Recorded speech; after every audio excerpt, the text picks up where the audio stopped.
Chennai shopping mall Aadi blockbuster KG sale. KG చీరల ప్రారంభ ధర కేవలం 150 రూపాయలు మాత్రమే. కొన్ని ప్రత్యేక చీరలపై రెండవ చీర కేవలం 9 రూపాయలకే సొంతం చేసుకోండి. అమెరికా ఇరాన్ మధ్య ఉద్రిక్తతలు పూర్తిస్థాయి యుద్ధానికి దారితీస్తున్నాయి. నెల క్రితం కుదుర్చుకున్న తాత్కాలిక కాల్పుల విరమణ ఒప్పందం బెడిసికొట్టగా ఇరు దేశాలు దాడులు ప్రతిదాడులతో విరుచుకుపడుతున్నాయి. ఇరాన్పై అమెరికా దళాలు వరుసగా 9వ రోజు దాడులకు దిగాయి. మరోవైపు జోర్డాన్లోని అమెరికా యుద్ధ విమానాలను ధ్వంసం చేసిన ఇరాన్ హార్ముజ్ జలసంధిలో 2 చమురు నౌకలు పేలిపోయాయని ప్రకటించింది. ఫలితంగా వాణిజ్య నౌకల రాకపోకలు, ఇంధన సరఫరాపై ఆందోళన వ్యక్తమవుతోంది.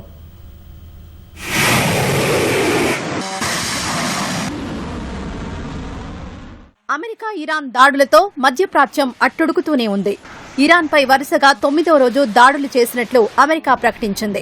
హార్మూజ్ జలసంధిలో వాణిజ్య నౌకలపై దాడులు చేసే ఇరాన్ సామర్థ్యాన్ని దెబ్బతీయడమే లక్ష్యమంటూ భీకర దాడులతో విరుచుకుపడింది. అమెరికా దాడుల కారణంగా ఇరాన్లోని తబ్రీజ్, చబహార్, కొనరక్, బందర్ మషహార్, బందర్ ఇమాం ఖొమేనీ నగరాల్లో భారీ పేలుళ్లు జరిగినట్లు స్థానిక మీడియా తెలిపింది.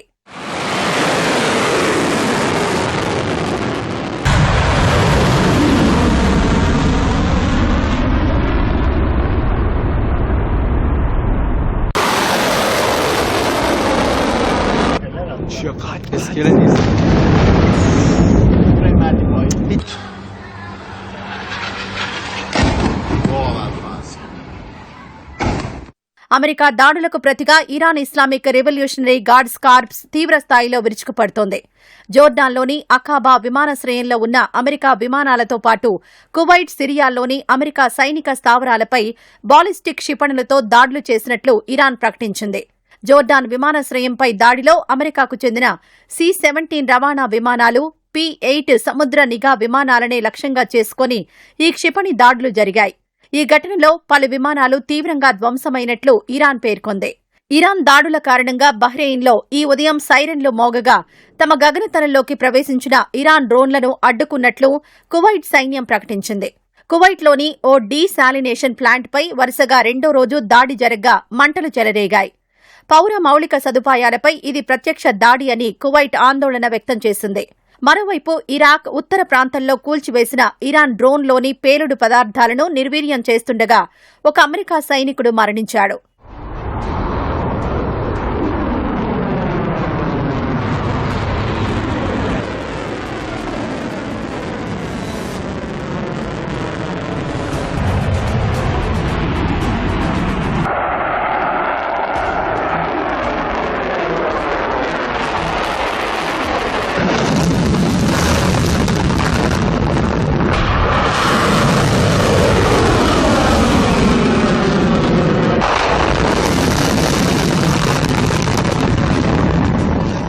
హార్ముజ్ జలసంధిలో ప్రయాణించేందుకు ప్రయత్నించిన 2 చమురు నౌకలు పేలిపోయాయని ఇరాన్ రెవల్యూషనరీ గార్డ్స్ తెలిపింది.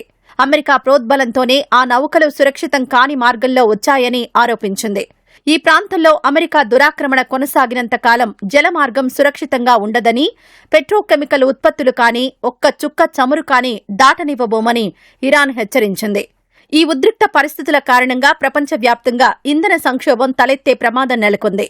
అంతర్జాతీయ జలమార్గమైన హార్ముజ్ జలసంధిపై ఇరాన్ ఆధిపత్యం చెలాయించాలని చూసినంతకాలం అమెరికా ధీటుగా బదిలిస్తుందని అమెరికా విదేశాంగ మంత్రి మార్కో రూబియో స్పష్టం చేశారు. అదే సమయంలో దౌత్యపరమైన చర్చలకు ఎప్పుడూ సిద్ధమేనని ఆయన పేర్కొన్నారు.